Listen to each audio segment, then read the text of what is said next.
Robert Garcia, right now, November 10th, 2023, right now. What is your top 5 pound for pound? Pound for pound, because of the win he had, I put Crawford as number 1. I think that was a huge win. The way he did it was so impressive that I put him as number 1. Canelo's still number 2 because he looked really good in his last fight. He had 3 fights that were maybe not as the performances that we expected. So a lot of us, even myself including, thought he was already going down the hill and maybe towards the end of his career.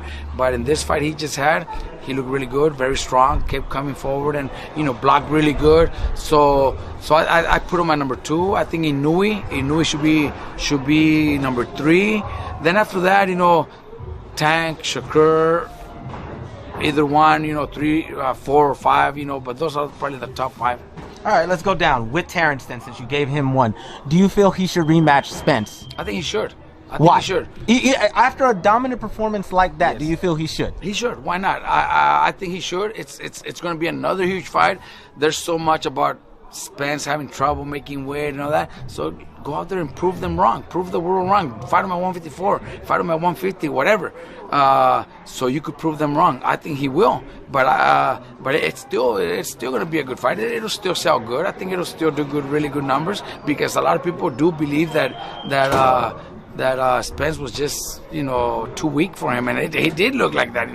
Like he felt so easy. It was just a mismatch. So I think he should. Why not?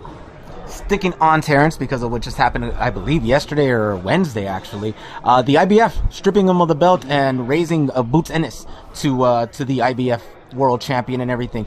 Do you think Crawford should fight Boots because of that situation? You know what? There's at this point, just like we were talking about Tank and Morataya, I think Crawford's in the same situation with Boots. Why would he?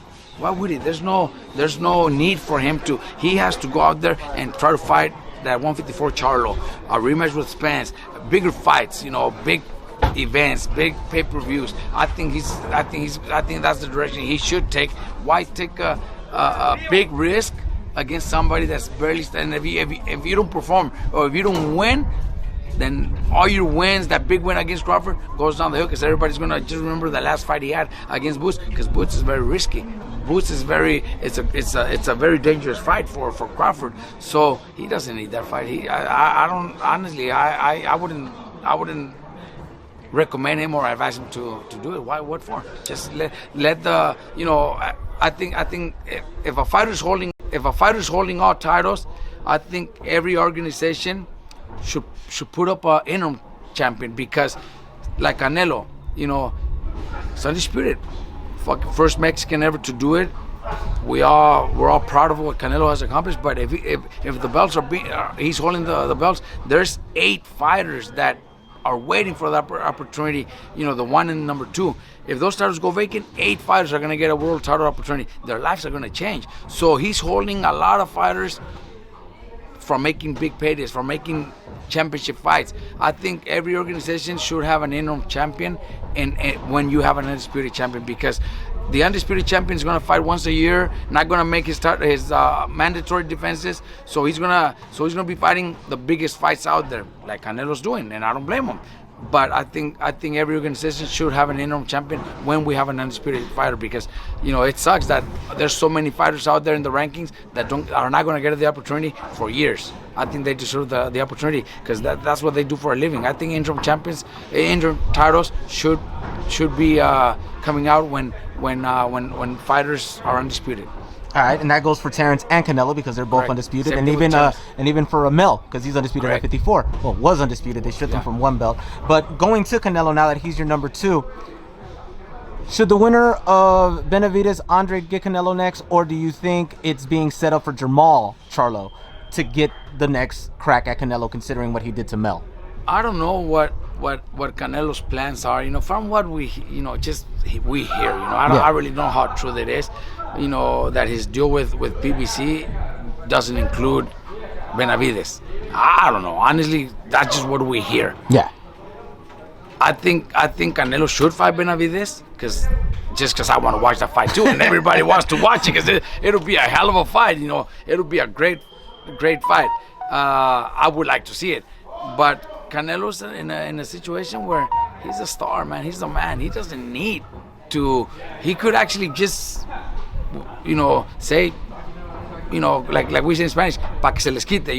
I'm not gonna give it to him. Yeah. Just because I don't give a fuck. I just want to give it to him. He could do it. He can. He's that powerful. Mm-hmm. He's that powerful, and he's still gonna go make $50 million against whoever he fights. So, I also understand him, and I don't blame him. I would like to see the fight, but I don't blame him for making that decision. Now we go to number 3, Inoue. We saw what he did to Fulton. The exact same week of Crawford Spence. Correct. He had the first dominating performance. Where does he go? Because there's really minimal names at that division right now. So where does he go? Well, I know he has an undisputed belt coming up. He's going to fight against this Filipino guy, I guess, for the undisputed. And then he's going to move up in weight. Why would he stay at 122? Unless there's somebody, a big star from 118 moving up. I don't see anybody. There's no 118 pounder that's a big star that could generate a big fight for him. I think he becomes undisputed at 122, and then he moves up to featherweight. There's some decent fights out there for him. Do you think it's pretty much a collision course between him and Vaquero? That would be insane at 126 if that happened. But Vaquero's already at 130. Yeah, he moved up to fight Valdez. From what I understand, with maybe a chance of moving up to 135 sooner than later. So it's kind of getting a little bit too far away. But I'm pretty sure if Vaquero, if they tell him, look, wait a few fights and Inoue's gonna fight you 130, then Vaquero will do it too, because it's a huge fight for him. At 126, I think Inoue also dominates. I think he'll go up to 130. Maybe there's a few more challenges there for him, but I think he could even fight at 135. Maybe not against the 35 pounders right now. They're just too big, too strong. But a few years from now, all these 35 pounders, maybe a year or so from now, all these 35 pounders right now, they're going to go to 140. So then that's going to leave a lot of opening spots at 135. I think Inoue dominates. The 122, he's already got it. He's gonna be undisputed again. Nothing, no disrespect to the other champion, but I just feel that Inoue's gonna become undisputed. Then at featherweight, he will dominate also. I think he could compete well and beat most of the 130-pound champions right now, and then eventually 135. We already talked about Tank. We went through that. And who did you say your fifth was? It was a mix of two. Tank or Shakur. Shakur. Yeah. And Shakur, man, where does he go? Because again, he's honestly the most difficult one because of his style. Talent-wise, and I think he's probably the best out of all. Yeah. Out of all, talent-wise, obviously, to name him as pound for pound, you got to see more the wins they've had, the accomplishments. Tank, pay-per-view. Shakur's still not a pay-per-view guy. Canelo's a superstar. So Inoue is a superstar when it comes to Tokyo and his own country. So Shakur still needs that. But talent-wise, he might be the best out of all five. And finally, Robert, I know we're here at RGBA, but where can the fans get to know a little bit more about you, get to actually see what goes down in the gym? Well, as you see, everybody's welcome in my gym. If you know how to get here, people are welcome to come in, just walk in and watch sparring. My gym's always open. I never shut the doors on nobody. So everybody's welcome. Anytime they want to come by, or at Garcia Boxing too. On social media.